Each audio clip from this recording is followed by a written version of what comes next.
Stand you a while apart, confine yourself but impatient list, while you are here underwhelmed with your grief. A passion most unsuiting such a man. Cassio came hither. I shifted him away, and laid good excuse upon your ecstasy. Bade him on return, and here speak with me, the which he promised. Do but encave yourself, and mark the fleers, the gibes, and the notable scorns that dwell in every region of space, that I will make him tell the tale anew. How oft, how long ago, and when he hath, and is again to cope your wife. I say, but mark his gesture. Marry patience, or I shall say you are all in spleen, and nothing of a man. Dost thou hear, Iago? I will be found cunning in my patience. But, dost thou hear, most bloody? That's not amiss, but yet keep time and all. Will you withdraw?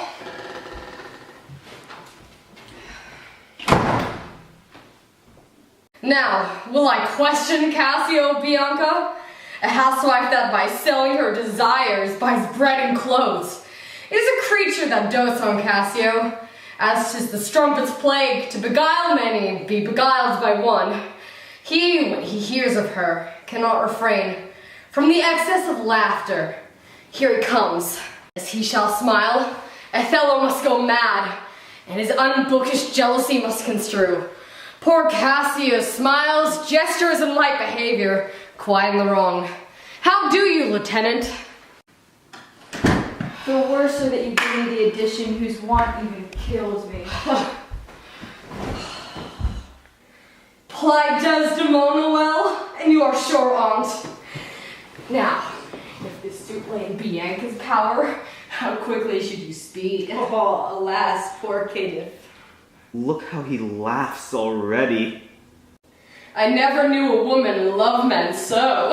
Alas, poor rogue, I thank fate. She loves me. Now he denies it faintly and laughs it out. Do you hear, Cassio? Now he importunes him to tell it over. Go to. Well said, well said. She gives it out that you should marry her. Do you intend it? Do you triumph, Roman? Do you triumph? I marry her? What a customer! Prithee, bear some charity to my wit. Do not think it so unwholesome. Ha ha ha! So. They laugh that wins. Faith, the cry goes that you shall marry her. Prithee, say true. I am a very villain else. Have you scored me? Well. This is the monkey's own giving out. She is persuaded I will marry her, out of her own love and flattery, not out of my promise. Iago beckons me. Now he begins the story. She was here even now. She haunts me in every place. I was the other day talking on the sea bank with certain Venetians, and thither comes the bauble, and by this hand she falls thus about my neck. Crying, "Oh dear Cassio," as it were, his gesture imports it. So hangs and lolls and weeps upon me, so hails and pulls me, ha ha ha. Now he tells me how she plucked him to my chamber. Oh, I see that nose of yours, but not that dog. I throw it too.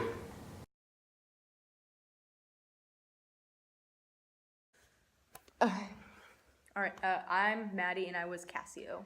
I'm Charlie and I played Iago. I'm Xavier and I played Othello. And basically, my character, who's Othello, is the main character of the story. In this scene, was like extremely jealous of other people and how he thought Desdemona was cheating on him with Cassio. And I was playing into the part where basically Othello completely trusted Iago to the point where he would do anything to get back at Cassio, and it kind of took part where Othello was looking through the window at Charlie's house, and he couldn't even tell what they were talking about, but he just saw Cassio laughing. He was like, "Oh wow, he must be talking about Desdemona." And So just like the assuming. Yeah, just the assuming Jumping part. to conclusions. And jumping to conclusions, and how basically he just did whatever Iago told him to do. As I said, I was Iago. And what I really wanted to play into is Iago's manipulative nature, which we have seen time and time again throughout the play. And so with Othello, I really wanted to capture that like forceful nature that he was using in order to get, it was sort of like tough love in order to get Othello to trust Iago. And with Cassio, I wanted to play more into Cassio's like lighthearted nature, and to mess around with Cassio, sort of to have like a mutual trust. Okay, so in this scene, Cassio was pretty oblivious to everything that was going on. He didn't know that Othello was behind him, which is why we had Xavier kind of in the background hidden, whereas Iago was very aware and was playing Cassio and trying to get him to admit to being with Desdemona when in reality they were actually talking about Bianca, so which Othello didn't know. So Iago was just being very manipulative in the scene, but Cassio was basically just starting out as kind of moping around about his loss of lieutenancy and then complaining about having to be seen with Bianca because he, with the whole status in society, he doesn't want to be seen with someone of that, social hierarchy status kind of thing. So. And then, so for our overall theme, as you might have been able to tell from our very out there costumes, we went with an overall 70s theme. And we just thought this matched because the 70s was like a very exuberant time. And we thought this really matched like the exaggerated nature of this overall scene. And we wanted to go with a sitcom theme and play as teenage boys because we thought that acting as teenage boys really, one, it captured like the excessive jealousy that Othello